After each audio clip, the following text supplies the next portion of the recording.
Hold up! That was one shot, it hasn't cut. I love the shot as long as I don't think about why they're doing it. It's simple visual effects with very high level concept. I almost feel bad pointing out like a flaw in the shot. Thanks to Vessi for sponsoring this episode. Stick around to the end so you can find out how to get $25 off of each pair of Vessis. Hey, what's up everybody? Welcome back to another episode of Visual Effects Artists React. Today we're back to the OG Couch crew, Sam, me, Wren. It's gonna be a good time and we got some good clips to look at. How you guys doing? I'm alive today, that's great. Wonderful. All right, we're kicking off today with a bang, a reverse bang. We're watching Tenet. Let's take a look at it, guys. Oh, Have you guys seen Tenet? Yeah, it's the first movie to film everything completely upside down. You're right. All right, Ren, so since you haven't seen it, we're about to watch a fight scene where we have the protagonist here, that is his name, fighting somebody else who's going backwards in time. I look forward to hearing you guess how you think they did these shots. The dude with all the armor on is moving backwards in time, according to us, since we are moving forwards in time with the main character here. Can we just watch the movie instead? Trust me, it doesn't actually really... It's more about the concept than it is about the execution story. I'm still looking for the visual effects. Right, like, I'm not seeing any. Here's the thing, I can't tell if there's visual effects in some of these shots. It screws with your head because you're expecting either the shot is moving backwards or forwards, and people don't move naturally in reverse, I guess, unless you're really well choreographed. So how do you shoot something like that? How would you do it, Ren, if you're the VFX supervisor for this? Extreme precision choreography to start. Even if you're going to be doing a lot of this stuff with visual effects, you can't just be like, oh yeah, we'll do it in post. Like, it still requires very careful consideration of how you film it. Mm-hmm. If like I'm gonna approach the scene, I am gonna reverse shots. Like I'm gonna specifically design shots that are meant to be reversed. Especially like that. Like that has to be reversed right there. Mm-hmm. You know, no, so he just got heels so strong, he could just pull himself along. Christopher Nolan really likes to do things practically in camera. In fact, this entire movie has less than 300 visual effect shots. Peter's Spider-Man Cake Day short has like 150 VFX shots. Yeah. So he did half the VFX shots of Tenet here. But so this fight scene, you're right. So like you have one character moving forward, one character moving backwards, and there's certain things that you can only sell when the motion is flowing backwards. In the very beginning, you'll see this part where the protagonist stabs the other guy with a knife. And that shot is actually a reverse shot because they want the masked and armored character to appear to be moving all weird. And you know, so they have to reverse the footage to get that, but it requires John David Washington to do his performance backwards so that when you reverse it, he's moving forwards. It does get wonky and it gets really hard to think about. So for this choreography to work, they actually had to learn how to move forwards and make it look like they're moving backwards as well. Well, that was dope. The stunt team recorded footage themselves and played it backwards. Yeah, and tried to mime that sort of look. Yeah, I get that. That's zoop, super dope. Zoop. That's so cool. So we talked about moving forwards and backwards in time, but they can't just simply reverse the footage. It doesn't quite have enough pizzazz, right? So watch this and tell me like what stands out to you as being odd about these shots. So you're saying they're running backwards up the hill? Because I'm watching the gravel reverse. Yeah, but you can't move like that in reverse. Were they on wires, running backwards while maintaining that forward motion? That would be the way to do it hyper practically. Or you just CG in the gravel. Oh, it's for just real? A normal forward shot. Yep. Okay, I can get behind that too, because you know what? CG gravel, not too hard. It's a bunch of simple geometry particle systems. I will say the gravel looks very good. It looks very realistic. Speaking of cool concepts and not super complicated visual effects, one more shot to show you guys.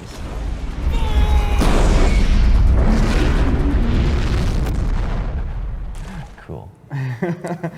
So the building gets shot from two teams at the same time. One team that's traveling backwards in time with a rocket launcher, and one team that's traveling forwards in time with a rocket launcher. Oh. And that's the effect. I love the shot as long as I don't think about why they're doing it or anything else related to the story. Get that building out of here! And then they were like, hold on, I have to unblow it up later when we're going backwards. So just make sure you bring a second rocket launcher for when we're going backwards in time.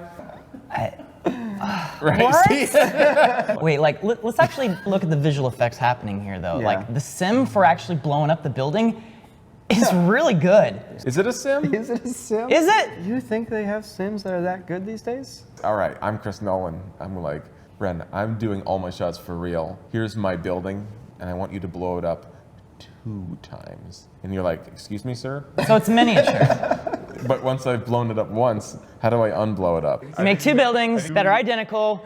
They're miniatures, so you can control the situation and all that stuff, and you can fill them with all the types of cool debris that looks great when blown outwards in slow-mo. And you just Zach King your way through that stuff, some jump cuts on the explosion points, so that way people can't tell.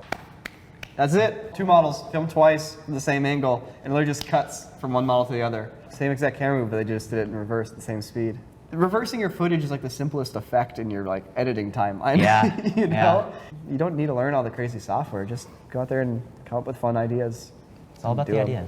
Fun fact, we were taking a look at the stats on YouTube, and I'm not going to tell you how many people aren't subscribed, but I will tell you that, David, I know you're not subscribed. So that's the one subscription that really matters today. My dad is sitting there going, wait, what? I'm not? Dude, tell your dad to subscribe. David, come on. Well, we're taking a look at Eternal Sunshine of the Spotless Mind. So Michel Gondry directed this, and he's known for doing a lot of crazy camera work and combining stuff in really clever ways. I mean, basically, Christopher Nolan got all his inspiration from his movies and music videos. For real? Or are you Like, actually legit, or? I mean, it feels like that. Oh, okay. All right, we're gonna do one of my favorite things. It's the guessing game, where we watch a crazy shot, we try to guess how it was made, then we watch behind the scenes and see how it was actually made. I have not seen this movie. It's a really good movie. All right, pulls up to the front of this market in front of a black car. Where? Saratoga Market, there's a bunch of ads on the wall, A lot of Vaseline on the lens. a bunch of food on the shelves.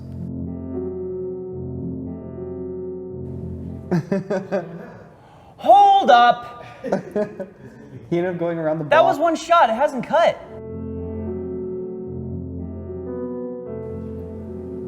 And all the words are gone, there's no numbers or letters anywhere. And now there's nothing on the storefronts. I love this movie. This movie has evoked sensations and feelings I never thought I would experience outside of my own dreams. I'm gonna take a shot as to how I think they did this sequence. So you don't actually know how they did it? Not yet. Okay. I think we basically Shot have like one, right two here. corners of this building, and this telephone pole, boom, right there. When he runs right by the telephone pole, whoop, that's the hidden cut. Oh. It's gotta be. Like the very sign in the end, it wipes by. You'll see the telephone pole kind of make it disappear, and it's gone. And Wow. now we're picking up the shot on the other side of the building, or something like that, or basically another setup they did. Wait, hold up. It's the same location, but it's reversed. They flipped the footage, so, and they probably just parted his hair the other way, so that way when they flip it back. Oh, you're right. But the market sign reads backwards there. Exactly. Oh, yeah, they're backwards. All Yeah. the signs are backwards. You're right. They did just flip it. Man, dude, Chris Nolan like plays his videos backwards, and Michel Gondry just does a horizontal flip. They shot the whole movie sideways.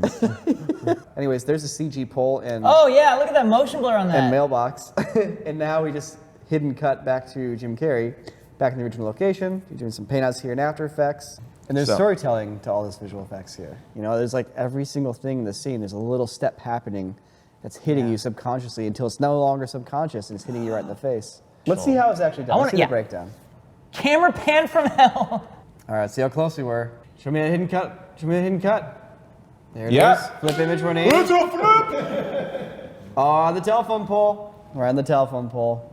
Trying to align two different moving shots with independent position and orientation, trying to like get those to connect, not easy. Interesting. It's cool seeing like Wow. So just make these transitions work, just raw brute force image alignment.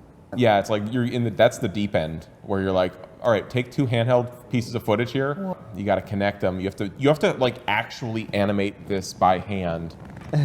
No one's here to help you anymore, kiddo. You're on your own, kid. Oh, so they projected that and cut out the windows, and then you were seeing CGI through the windows. So I would say we pretty much called it exactly. It's very simple once you break it down in terms of like the actual digital effects that are happening. Simple visual effects with very high level concept. So effects like this are super inspiring, especially like the way Michel Gondry does them. And in fact, one of his pieces that really got me started in visual effects was his music video for Star Guitar, which is mind-blowing. It's Really? very dreamlike. Have you guys ever seen the Star Guitar No, music I video? haven't. YouTube, we can't really do music videos because even like 2 seconds of audio, like gets our entire like video flagged. Dude, the one time we did a music video, we didn't even share any of the audio, and it was one of the biggest nightmares we've ever had on the channel. We could just do it for the website. We could just do it for our website. So Let's just do that. It's gonna be on our website. If you want to check it out, there's a free trial. If you guys enjoy these videos, we actually have extended versions of these visual effects artist react videos, plus a whole bunch of other great content. corridordigital.com. Guys, it's finally happened. We have run out of things to talk about. Sorry, I ruined your moment. By You laughing. know what we're talking about now. We need some comments. We need some suggestions. We need some suggestions. Leave a comment down below recommending what we should take a look at next. We'll take a look because, as I said, we've completely run out of things to talk about.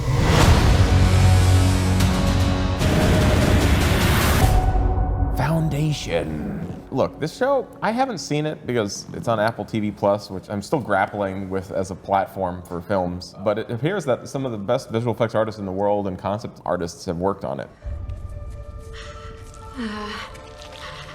Oh, she's a computer?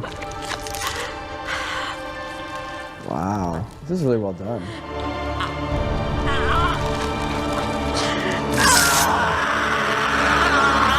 That's the shot. This shot is over 20 seconds long. This is a beefy shot. Also notice she pulls off all of her hair that's in the shot the whole time. Yeah. I think she's wearing a cap with the hair. So that hair is like a wig. That makes it so that when they do the hair pull off, there's a physical object there with reference to help blend that transition. I think this is real footage with CG elements in there. Like, it's not like the head of her reacting was done later. I think it's a thing where it's like, no, she sat there, she pretends to peel away the skin. We reveal the CG model underneath. However, the one thing she does really remove is the wig on her head.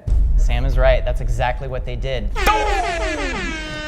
Do you have any tokens? Are those Wait, tokens still sitting around? Yeah, so no, I mean, that's exactly what they did. They wanted her to have an actual thing that she can grip onto and pull off. And so there's a real camera move, and that makes the tracking very tricky here because on top of tracking the camera, they're having to do object tracking for her, for not just an object, but like various parts of her, like her neck, getting the neck to line up properly, the chin and the head and everything. The beginning of the shot's the hardest part when like it just starts to rip because you still have all this like actual footage that you have to deal with. Like once a lot of the skin's peeled away, then you can just like have your CG elements kind of take over. But yeah, like having to like match move the teeth and the eyes and all that stuff and the head movements. It's the hardest thing in the world. Like, yeah, match moving like a car or an object, you know, that's one thing. But then suddenly you have a performance here where you have so many muscles and this like amorphous blob on our body called skin, and it's like moving in all these weird directions. I almost feel bad pointing out like a flaw in the shot, but at the end you see the tracking slip really hard. No, I see it. Yeah. You see the robot neck? I did. It's like the I did tracking's see it. flawless, and like I hate pointing this out because it's such a great shot. But like I see that and I go, oh, because right at the very end, I've yeah. been in the same situation where you're like there, you're about to wrap the shot up, and then you see a tracking error, and you're just like, screw it, render. Like I can't do this anymore. But you like- know, it's like whatever. I mean, I honestly did not see that until you pointed it out. Yeah. Because I'm too busy looking at this ridiculous face ripping shot. Yeah. Because it's like you also have to render skin as photoreal as possible just to have it transition. You have to project your video onto this CG part of the skin, but now suddenly as it gets pulled away, it turns into full CG, and the colors and the lighting have to match perfectly to the footage, which Yeah. transitions to the real thing. It's a very tricky magic trick that just happens right there in the middle. And hey, to the team that worked on the shot, we're sorry for calling out the neck stump tracking, but you know, it's a good lesson in that you actually don't have to be 100% perfect. You have to put your attention to where it matters. And if the audience is looking at a big gooey skeleton face going, "Nah!" Yeah. Don't worry about the neck. Like, the seriously, thing. That's the thing. If an artist has to spend like 2 weeks tracking that, it's a waste of their time. Have them work on the cool stuff. What's up, everybody? It's Jordan here to talk to you about our sponsor for today's video, but also my personal favorite shoe brand, Vessi. We're entering spring showers right now, and LA is not built for the rain. So I pull up on Hunter Street, I hop out of my car, ankle deep in water. I pulled up my pant legs, walked through the puddles, walk into the doors of corridor, and my feet were completely dry. Thank God for Vessi's patented Dymatex technology. So what are Vessis? Vessis are probably one of the most versatile sneakers I've ever worn. There's so many different styles, so many different colors. You can use them for hiking, running, going in the snow, walking through puddles, walking through the mud, you name it, Vessis got you. You can even wear them if you're dressing up for a night out because they're stylish like that. Vessis are made from their patented Dymatex material. It's a dual climate knit material that keeps your feet cool in the summer and warm in the winter. They definitely don't feel like they should be waterproof, but they 100% are. And they're vegan, so no animals were harmed in the making of Vessis. I'm telling you right now, there's not a climate or situation where you won't want to be rocking Vessis. So go grab yourself a pair right now and you can get $25 off of each pair. Vessi.com/corridor crew. Click that link, you won't be mad. Say yesy to Vessi. Enjoy your Saturday. This was a great and confusing episode. Yeah, it was. I feel like the theme of this episode was all about planning, you know, going into doing something with a very good, detailed plan that everyone's on board with. My biggest takeaway, though, is that I now have to watch Tenet and Eternal Sunshine. You have a really good list. I'm actually kind of excited. This is gonna Yo, be great. does anyone watch Tenet backwards? Dude, no, you're breaking my mind again. Dude, I'm glad we finally got to look at Tenet. I've been waiting to do that one for a while. Yeah.